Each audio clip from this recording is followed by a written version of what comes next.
Jésus, le Fils de l'homme. Mais qu'est-ce que c'est que cette expression? Ce terme apparaît 88 fois dans le Nouveau Testament. Le plus souvent dans les évangiles, lorsque Jésus parle de lui-même, c'est ainsi qu'il se définit, comme Fils de l'homme. Par exemple, dans Luc, Marc et Matthieu, il dit « Or, afin que vous sachiez que le Fils de l'homme a le pouvoir sur la terre de pardonner les péchés. » Alors qu'est-ce que ce titre « Fils de l'homme » signifie? À première vue et d'après beaucoup de versets de l'Ancien Testament, on pourrait croire que Jésus utilise cette expression pour se définir comme humain.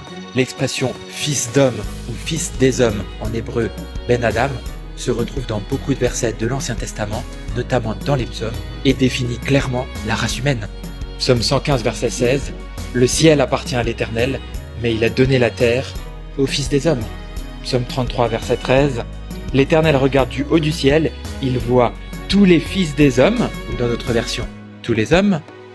Du lieu où il habite, il observe tous les habitants de la terre. » On parle clairement des humains. Mais il y a une première différence majeure, la majuscule. Dans tous ces versets de l'Ancien Testament, le mot « fils » est écrit en minuscule, tout simplement pour définir les fils des hommes, les humains. Alors que l'expression « fils de l'homme » utilisée par Jésus dans le Nouveau Testament est en majuscule, car il est fils unique de Dieu. Mais pourquoi de l'homme? Parce qu'il est le Verbe, la parole, devenu chair et qui a habité parmi nous, telle la gloire d'un fils unique, issu du Père, non pas créé, issu du Père. Le deuxième point, et peut-être encore plus important, c'est qu'est-ce que Jésus dit lorsqu'il se définit comme Fils de l'homme? Déjà dans le verset précédent qui est repris dans Matthieu, Marc et Luc, on voit que le Fils de l'homme a le pouvoir de pardonner les péchés, ce que seul Dieu peut faire. Mais ce n'est pas tout, il va surtout se définir comme le Messie que les Juifs attendaient depuis si longtemps.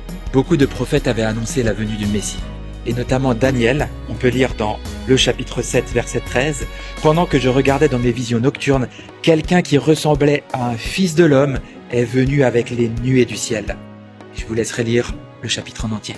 Et on va voir dans Matthieu 25, verset 31, qu'à un moment donné, Jésus se déclare comme le Fils de l'homme, reprenant ce passage de Daniel. Lorsque le Fils de l'homme reviendra dans sa gloire avec tous les anges, il s'assiera sur son trône de gloire et toutes les nations seront rassemblées devant lui. Ici, Jésus prend clairement les mêmes attributs que Daniel avait attribués au futur Messie, c'est-à-dire la gloire, la victoire et le jugement royal.